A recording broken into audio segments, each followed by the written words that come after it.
And once again, it's a hot forecast, just like we've had the last few days. A sky view shot that shows what we pretty much had here lately. Crystal clear conditions.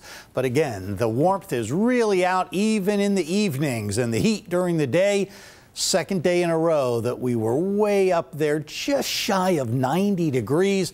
Nothing on radar. And of course, if this were summer and we had these kind of temperatures, we would probably be tracking a few showers or storms, especially out near the mountains. But because that almost always happens when the humidity starts to build, but not in this case. The humidity is pretty low. Dew point most of the day was around 50. Anything below 60 is considered low humidity in the summer.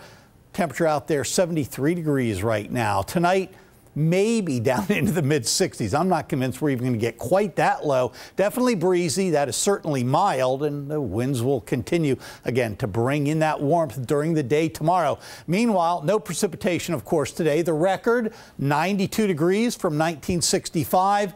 Second day in a row, we were 89 degrees, so 3 degrees shy. Yesterday's record was also 92. Tomorrow's is also 92. 3 straight days where the record is 92, and I'm predicting 89 again tomorrow. Can't totally rule out a 90 or a 91, but I think we will stay just short of it. Temperatures, as we said, down into the 60s tonight, so a comfortable start to your day tomorrow. Afternoon, computers are going 87. We're saying 89 once again.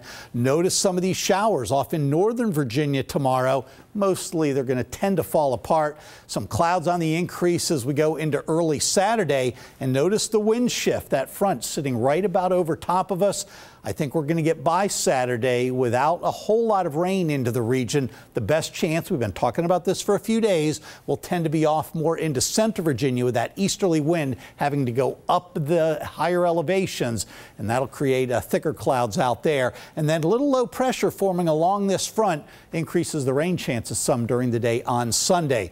Clear skies again, not just here locally, but regionally and even up and down the East Coast. So tonight, 65. Breezy, mild, mainly clear. Tomorrow, third day in a row, we're calling for 89, quite breezy. Definitely hot, but again, not terribly humid, mostly sunny. Tomorrow night, 64, becoming partly cloudy with increasing clouds toward morning, and then 78 on Saturday. 30% chance, might even, in fact, let's go ahead and lower that to 25% chance of isolated showers, maybe scattered, meaning a few more of them the farther north and west you go. Sunday, though, I have up that day from 40 or 45, whatever we had, to 50, calling for some scattered rain, not necessarily just in the afternoon. And then we cool off a little bit Monday, Tuesday, before another nice day Wednesday, and even better Thursday. All right. Thanks, Jeff.